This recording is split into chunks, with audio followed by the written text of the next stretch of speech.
Good evening, I am John and welcome to BBC News.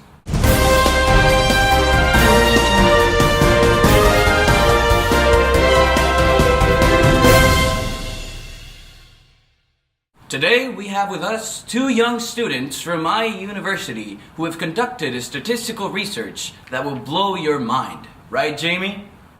Exactly, John. We have David Rodríguez and Álvaro Aguilar right here with us, so they can explain us a bit more about their project.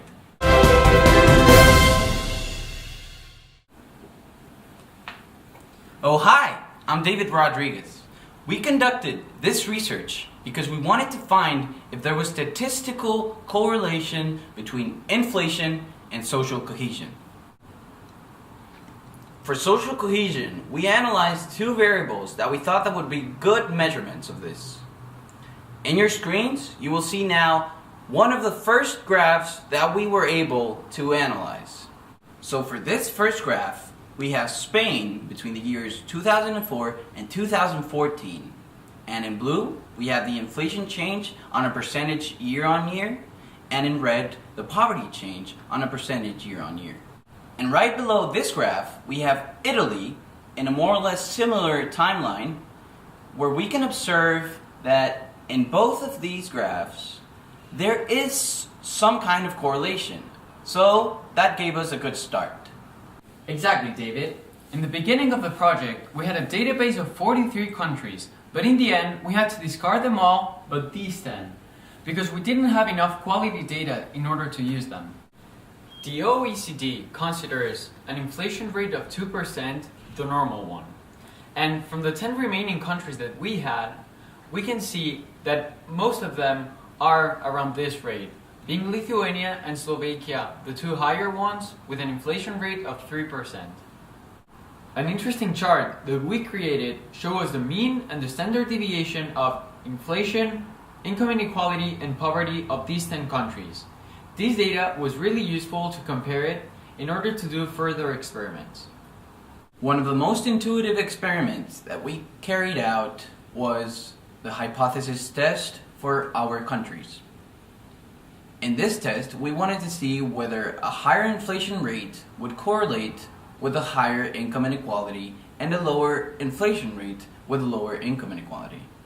So for our null hypothesis, we had that yes, there was a correlation between inflation and income inequality, and for the alternative hypothesis was that this experiment did not have a correlation. So here we have the data that there is an alpha of 0.05, and in the end we found out that our T critical was 1.833, and our T statistic ended up being a negative value of negative 3.09, which meant that this test statistic actually fell in the rejection region. And as a result, we could not accept the null hypothesis. We had to reject it. The same as with our other tests, with this experiment, we could not statistically prove that there was correlation between inflation and social cohesion. In this case, we have the test statistic fall under the rejection region, which proves that no, we cannot statistically prove that there is a correlation, or even less, a causation between inflation and social cohesion. So, as my partner said, we haven't been able to prove statistically that there is a correlation between inflation and the poverty and income inequality rates. We have still seen certain tendencies that affect these rates, but although it might seem logical, we haven't been able to prove that there is a correlation. So, what are our key takeaways, and how could this project have been improved? First of all, we could have improved by increasing the amount of quality data that we had, and also by increasing the historical depth of it. Therefore, we could have used more data, and also we could have analyzed it not in a range in a time span of 10 to 15 years, but in a larger time span. Because most of our data that we were looking for was either incorrect or it wasn't there.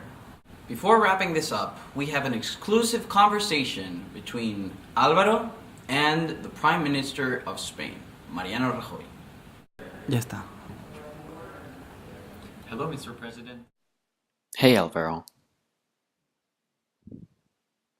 I've heard that you've done a statistic research for your fantastic teacher, Rafif. Well, let me tell you something.